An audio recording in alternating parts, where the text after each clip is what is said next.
স্বাগত সংবাদ যুগে দিনের প্রধান সংবাদ এবং তার বিশ্লেষণ নিয়ে আপনাদের সঙ্গে আছে আমি রাকিব হাসান। আবারও বিরোধী দলের ওয়াকআউট, পাশাপাশি পাশ হওয়া বিলকে গণবিরোধী বললেন বিরোধী দলের নেতা ডাক্তার শফিকুর রহমান। ওদিকে আজকে যে নির্বাচনটি হলো বগুড়া 6 এবং শেরপুর 3, সেখানেও জয়ী হলো বিএনপি। নির্বাচনের পরিবেশ কেমন হলো, নির্বাচন সাথে যে আইনটি পাশ হলো, সবটা নিয়ে আলাপ করতে চাই। আমাদের সঙ্গে এই মুহূর্তে আছেন বাংলাদেশ নির্বাচন কমিশনের সাবেক ভারপ্রাপ্ত সচিব ডক্টর মোহাম্মদ জকরিয়া এবং নির্বাচন পর্যবেক্ষক জোট AFEDর সদস্য সচিব মোহাম্মদ হারুনুর রশিদ। আপনাদের দুজনকে স্বাগত জানাচ্ছি, ধন্যবাদ জানাচ্ছি আমাকে সময়টা দেওয়ার জন্য। এবং ডক্টর মোহাম্মদ জকরিয়া, ছোট করে আপনার কাছ থেকে আগে একটা ব্যাপার বুঝে নিতে চাই, যদি আমরা সংসদের অংশটা আলাদা করে স্পটলাইটে আনি। প্রথমত, দলীয় প্রতীক নাকি সাধারণ প্রতীক, কোন প্রতীকে আসলে স্থানীয় সরকার নির্বাচন হওয়াটা উচিত বলে মনে করেন? ধন্যবাদ একাত্তর টিভি কর্তৃপক্ষ এবং যারা আমাকে দেখছেন এবং যারা শুনছেন। ইতিপূর্বে স্থানীয় সরকার যখন থেকে নির্বাচন শুরু হলো আমাদের দেশে, সেই ব্রিটিশ ভারতের আমল থেকে এই পর্যন্ত, এবং পাকিস্তান আমল গেল এবং এই পর্যন্ত বাংলাদেশ সৃষ্টির পরেও অনেকবার স্থানীয় সরকার পরিষদের নির্বাচন হলো। সকল নির্বাচনেই এই নির্বাচনটাকে আমরা মোটামুটি দলীয় বিহীনই হয়েছে, কিন্তু গত সরকারের সময়ে একটি আইন করে এটাকে শুধুমাত্র গত সরকারের আমলেই এটাকে রাজনৈতিক দলীয়ভাবে স্থানীয় সরকার পরিষদের নির্বাচন গুলোকে করা হয়েছে। এবং ঠিক একইভাবে গত অন্তর্বর্তীকালীন সরকারের সময়ে একটি অধ্যাদেশ জারি করা হয় যাতে স্থানীয় সরকার পরিষদের নির্বাচনে কোন রকমের দলীয় প্রার্থী, দলীয় প্রতীক না থাকে। এই কারণে এবং এবারেই এই আইনটি আবার নতুনভাবে আইনে পরিণত করা হলো এবং এখন থেকে স্থানীয় সরকার পরিষদ নির্বাচনে দলীয়ভাবে যাতে না হয়, দলীয় প্রতীক যাতে না থাকে, সেভাবেই ব্যবস্থা গ্রহণ করা হয়েছে।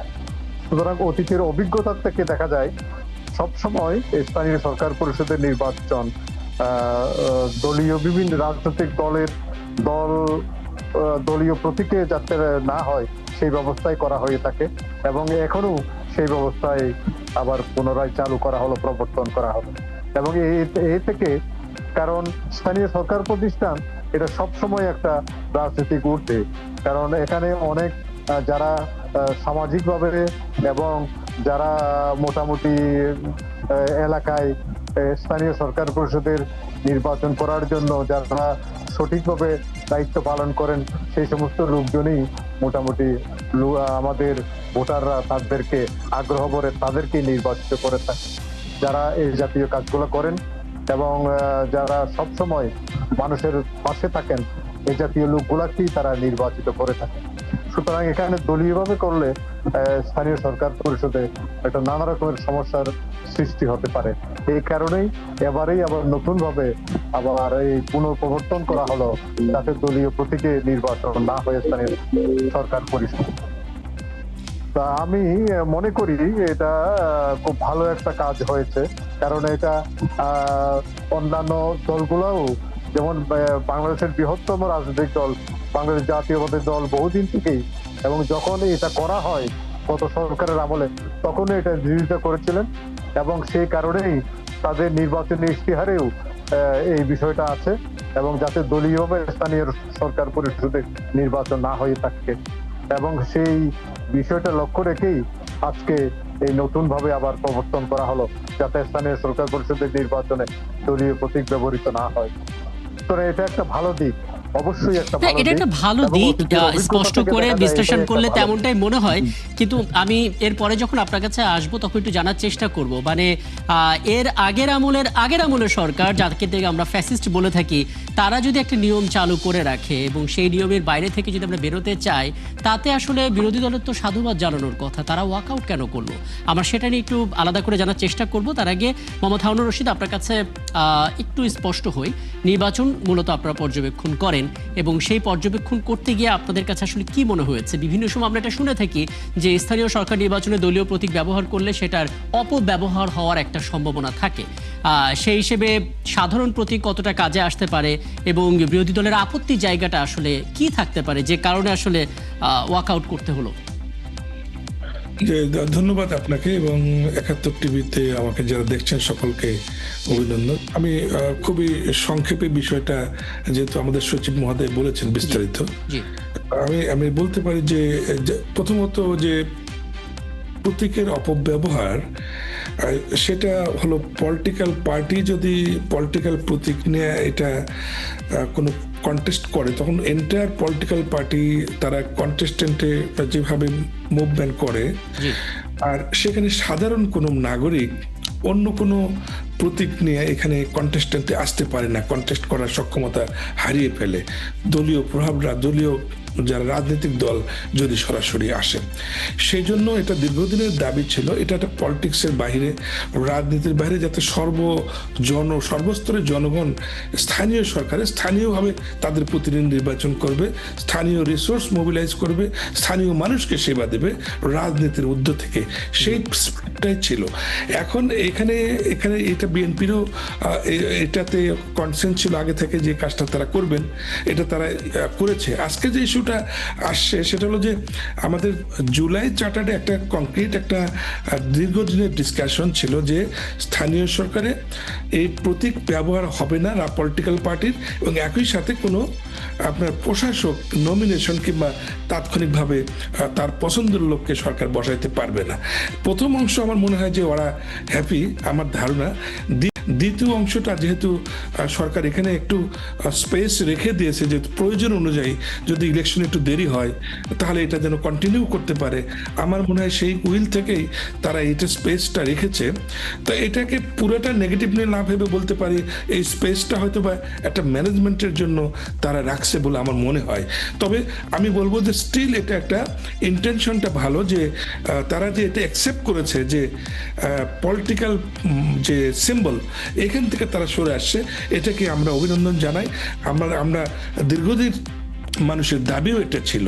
এখন বাকিটা আমার মনে হয় যেটাও আমরা অ্যাকোমোডেট করতে পারবে সরকার, সময় গেলে আমার মনে হয় যে এই ইস্যুটা নিয়েও পরেও তারা আবারও দেখতে পারবে। তো এটাকে গিভ আপ করা কিংবা এটা নিয়ে খুবই হার্ড লাইনে থাকা আমার মনে হয় বিরোধী দলেরও এতটা করা ঠিক হবে না। অ্যাকোমোডেট করার জন্য চেষ্টা করতে পারে তারা, এবং এটা নিয়ে আবারও কথা বলতে পারে, আমার ধারণা স্কোপ আছে এখানে।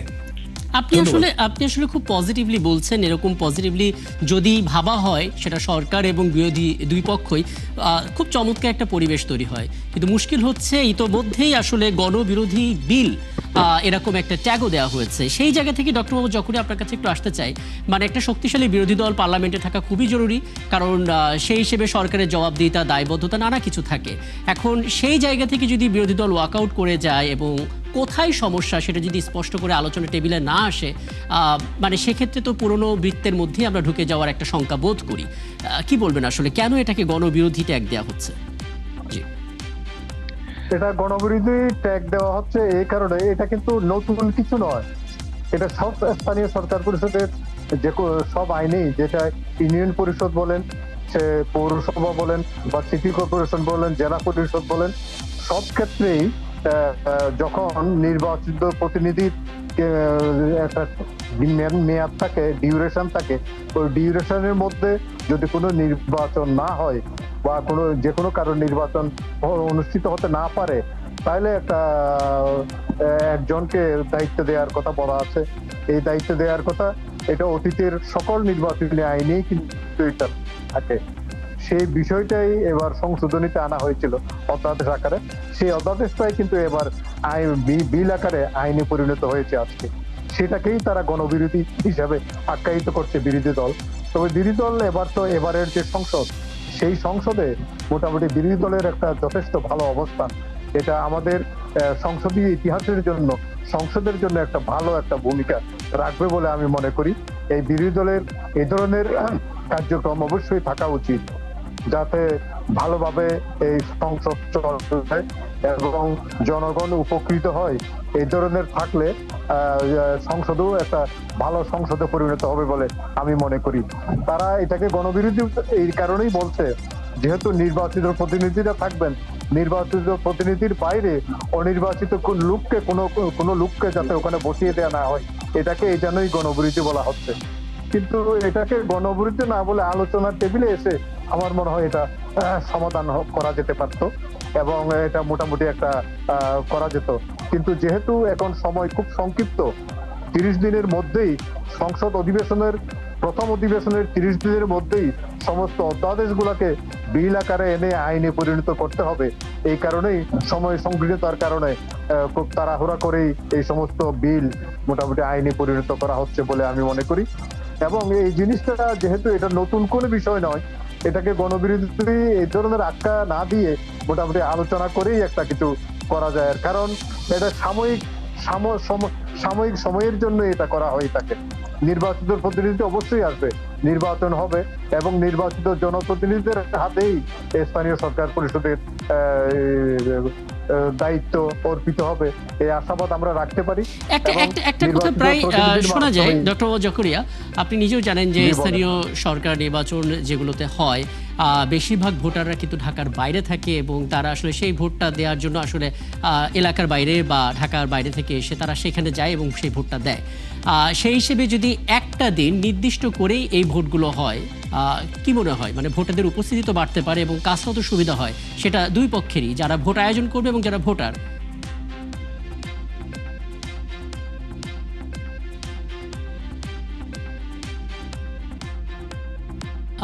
একটু কি মিউট হয়ে গেল? কারণে হ্যাঁ, শুনতে পাচ্ছি। জি জি।